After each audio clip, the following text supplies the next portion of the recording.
Hi guys, Dennis here from Denny Bob's RC. I've had a few questions on how I mounted the servo on the Bruder Linde HT160. I'm going to kind of go through that a little bit. I'm going to try and make this a quick video, but there's no such thing. When it comes to me, I get too long-winded. Anyway, I'm going to try and describe it the best I can. I'm not going to tear the model all back apart again to show some of it because it takes too long. So, and I really don't want to tear it any more apart than I already have to. I've already had to tear this thing apart, put it together way too many times as it is. So if you'll have to bear with me, and you may have to reference some of my other videos to kind of help you with that part of it. But I'm going to actually I'll go through it. Here we go. Okay, I'm going to try and do this and kind of get it. I'm going to get my camera set here a little bit so we can hopefully I can catch everything in the camera. One of the things that I use to mount the steering servo, I went on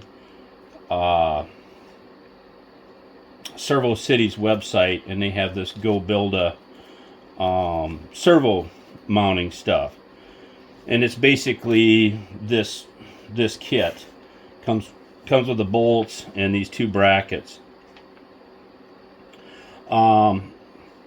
If you can see here from the bottom of the chassis, from the factory on the Bruder Linde, there are two holes back here that are factory holes, like this one, this one, this one, this one.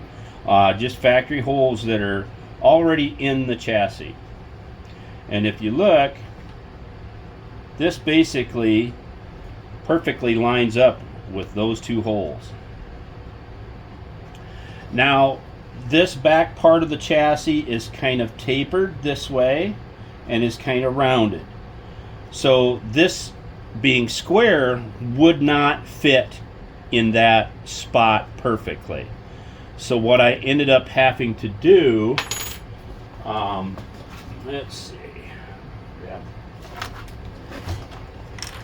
I ended up taking and rounding off these corners. I had to round them off, grind them kind of a radius on them. And then the back of that chassis kind of leans like this. So this square would not fit. So then I had to kind of grind a 45 back here, all the length of here, so that fit in there perfectly nice and flat. And then I used some M3 hardware. I really wouldn't have had to put these big fender washers on there, but I wanted a little bit more support for the back of that steering servo. So that's how I mounted this, and you can see the two bolts that are here are actually this second mount that's bolted on the inside. I got the nuts up on the top side, and the bolts are screws coming in from the bottom side. And I used M3 hardware.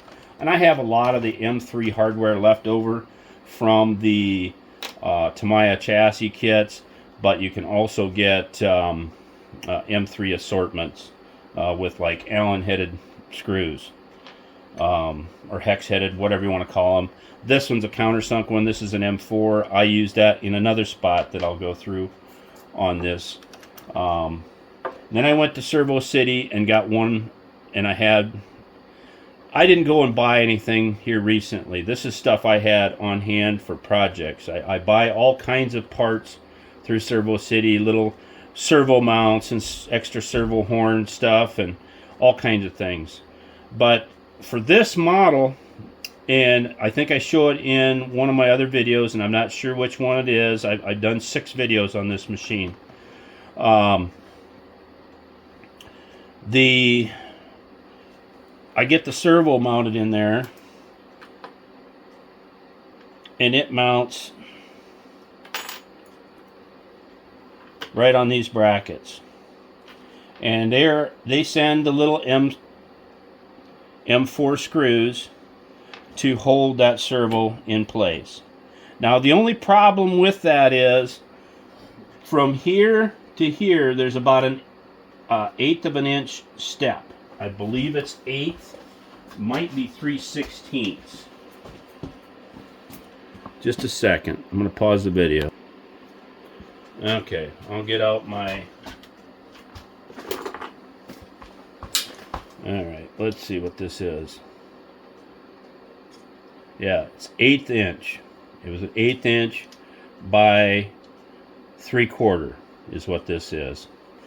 And I actually went and cut 8 by 3/4 square, and I had to mount that, and I used that to bolt there. I drilled the holes down through here, and that way it gave me that step to mount that servo back here. And then I also, with this piece here, if you go back to the other videos where you see my linear actuator that tilts the boom, or the mast, tilts the mast, I drilled another hole here and had that cylinder mount right on here, the back actuator mount.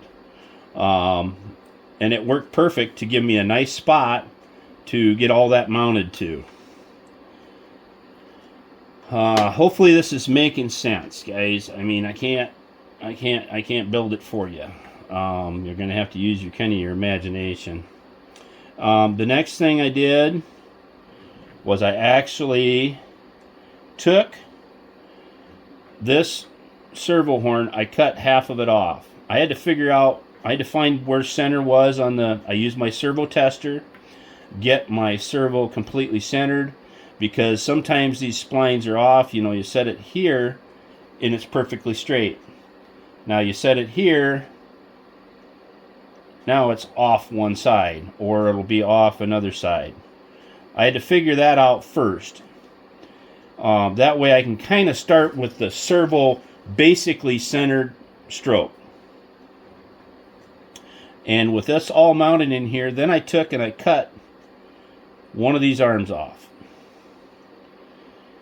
The one that I didn't need, because it doesn't need to be sitting out here swinging. And also, I wanted to beef this up a little bit for the next purpose, and I'll show you that. I actually take this part and I bolted it through using 2 bolt holes. Bolted that up underneath. That made it extra thick and a little more durable. Well, not necessarily durable, but it gave me more surface area. And this is where it kind of gets... Unless you got this model tore apart, you won't know a single thing about what I'm talking about. But it has the factory tie rod on this rear axle. The factory tie rod. In the very center, the original model had a knob that came up through here that steered on a pin that is in kind of a crescent-shaped slot.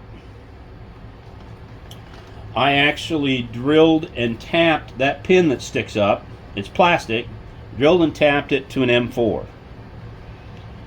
Then I took and I ran, when I got the doubles, I went down through, and then I threaded this right into that. But not only did I thread it in, I drilled and tapped it, threaded it in. I actually put a nut on there, so that when I got it down through, threaded it in, then I took this nut and I jammed it so that this pin wouldn't turn. And then this, I actually took this hole and basically took it, when I got it all doubled up, I took a drill and I kind of made it so that it had a little bit of, be able to rock the bolt slightly. Because you want to be able to still have the rear axle be able to oscillate. If you leave it solid and rigid, it'll lock this thing and the axle won't oscillate at all. Using this plan or this design, or however I engineered it, but that way this bolt can slightly, it's still got not much slop this way, but the bolt has an ability to walk back and forth a little bit. That's how I did this one. I mean, it's up to other people to figure it out. But don't get me wrong, and there's guys out there that have 3D printers that could probably print this block for this mount to sit in right there and do it. Great. That's great for you guys with the 3D printers. I don't do 3D printing. I make my stuff, use metal parts as much as I can. I'm a machinist, not a plastic mold work guy. So, but, and then when your servo actuates, I had to set my endpoints, I think, on that channel to 40%. I mean, that's all I needed to get that to the end of the slot. And those tires are turned all the way at 40%. I don't want them setting at 100%, and then when this hits the end of the stroke, it's still trying to push and push and push and push. You gotta set your endpoints on your steering. You can't let there and you hold that thing over there, and you only need 40%, and you're going 100%, and that servo is sitting there working, getting hot. Don't need that. You gotta set the endpoint on it. That's in the way that I did it. Okay? The only thing when you take and put this 1/8" spacer in here and that, the screws that they send with it may not be long enough, but they're M4s. So get yourself an M4. Me, I'm one of these guys.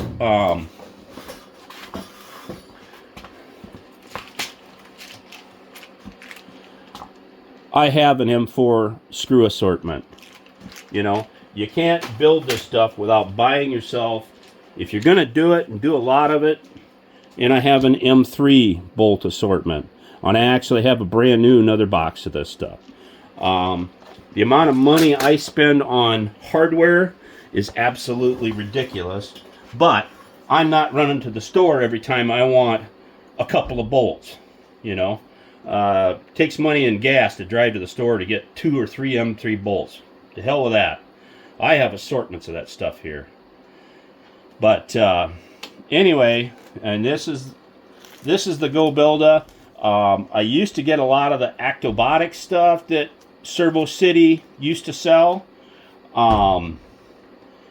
But they've gotten away from the Actobotics. I don't know if they went out of business or what happened to them, and now they're selling all Go Builda stuff.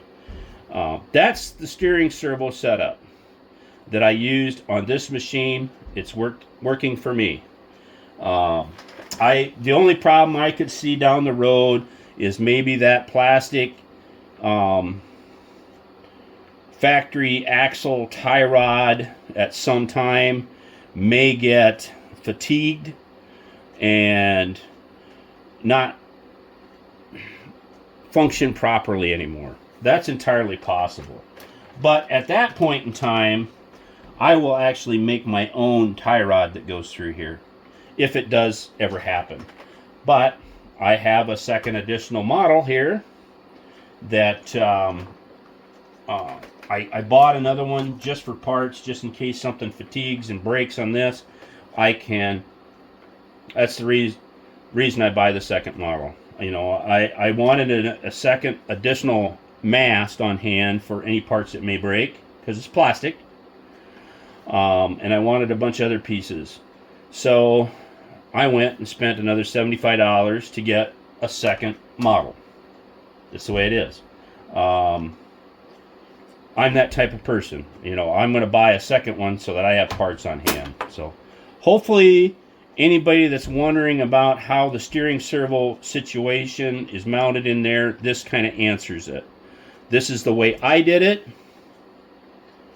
May not be the way you do it, or may not be the way somebody else does it. But you know what? There are more ways to do one thing than just my way. I get that. I understand it. There's actually guys that actually went and made a completely new metal frame. Complete. All it does is this is kind of snap together. It sets on that model with magnets. Great. That worked for you. This is a project I started 2 years ago, and there was nobody doing the RC conversion on this at that time. Nobody. Shortly after I posted my first video, some German guy or some foreign guy started doing it, but I couldn't understand a single word he said. So I wasn't going to waste my time, trying to learn from that guy. He did his totally different. He has a dual motor setup on his front axle and did a bunch of other things. I tried watching some of it, but I got my own way of doing things. So hopefully this steering servo setup makes sense. And I think this one is, I don't know, what is it? Daegu, made in China, MG996R. I think you can use an M995 or whatever. Some people say the 996Rs are continuous rotation. Bullshit, they're not. These are steering servos. I use them on all my semi trucks, so I know they're not 360s. So anyway, but the problem is that model number don't mean shit depending on what brand you're working with of servo. So I just use cheap servos. I'm not using Savux and all kinds of high techs, and don't get me wrong, there's all kinds of them out there, but I'm not spending $60-$70 on a servo just to steer a model. Nope, not gonna happen. So if I can get by with these, I'm fine with it. So anyway, hopefully this kind of all makes sense. Hopefully the tone of my voice didn't make me sound angry, but I was trying to speak loud to get the point across, and maybe people will listen and get what I'm talking about, hopefully. So anyway, that is how I did the steering servo on here. I'm not going to tear the model apart and do it step by step. Not going to happen. But hopefully this kind of gives people ideas on how I do it. I mean, I don't mind giving up a few of my secrets, but I'm not giving up them all. I got to keep something to myself. But anyway, hopefully this was educational and helped somebody out. Catch you guys later.